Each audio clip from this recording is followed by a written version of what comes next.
Em meio à crise, com quase 13 milhões de desempregados no Brasil, uma parcela da sociedade sofre ainda mais para se manter ocupada. O jornalista Thiago Mota está sem um emprego fixo há quase 2 anos. O detalhe é que ele usa a cadeira de rodas e, além de dificuldades de mobilidade, as empresas às vezes não são tão acolhedoras. Eu recebi uma proposta de trabalho. A recrutadora, na época, pegou meu currículo na ACD, ou seja, eu já sabia da deficiência, eu fui totalmente despreocupado. Eu chego lá, o local para fazer a entrevista tinha uma escada gigantesca e a vaga não era para cadeirante.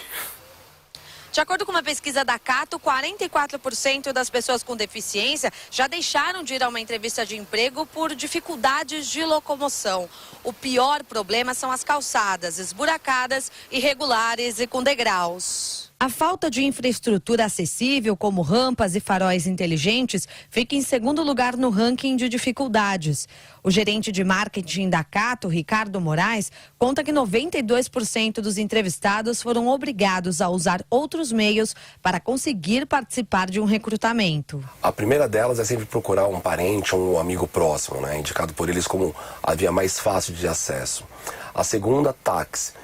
Só que a gente tem que lembrar que a nossa população, a despeito do grande volume que nós temos hoje, né, de ofertas de táxi, ainda é um transporte que nem é caro, não é tão barato para todos. Aí a terceira tem um transporte público específico, que é o Atende, que aí você pode telefonar e tentar marcar, agendar, mas eles também, né, acaba tendo uma menor disponibilidade. O Atende é um serviço da Prefeitura de São Paulo que transporta pessoas com deficiência de domingo a domingo, exceto nos feriados.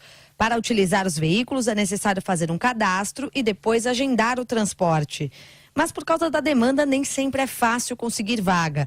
Ainda de acordo com a pesquisa do site de empregos, a dificuldade de locomoção também foi o motivo principal da demissão de 37% dos profissionais entrevistados.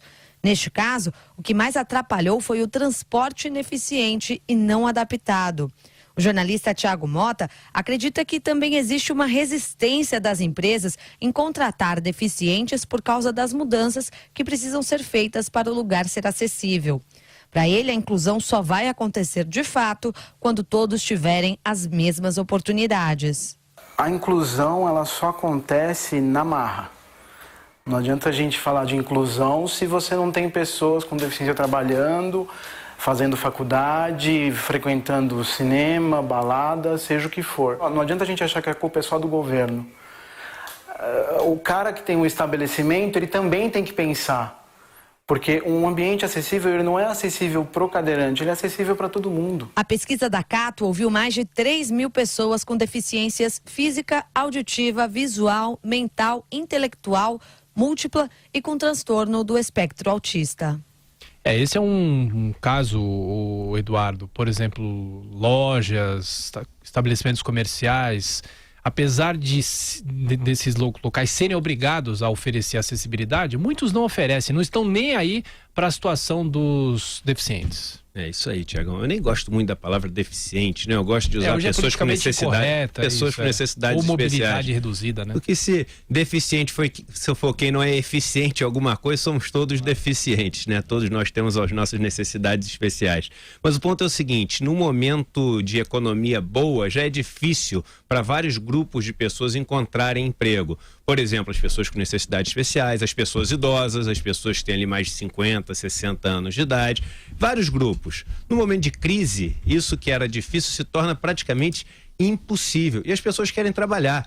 Eu fico chateado quando eu vejo algumas pessoas falando assim, o problema do Brasil é trabalho, a gente tem que colocar o nosso povo para trabalhar, o povo que só vive de moleza.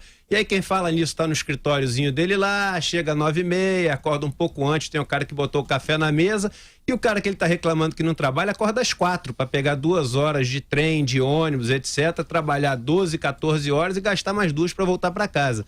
Então o que falta para o Brasil não é vontade de trabalhar não, gente, é emprego.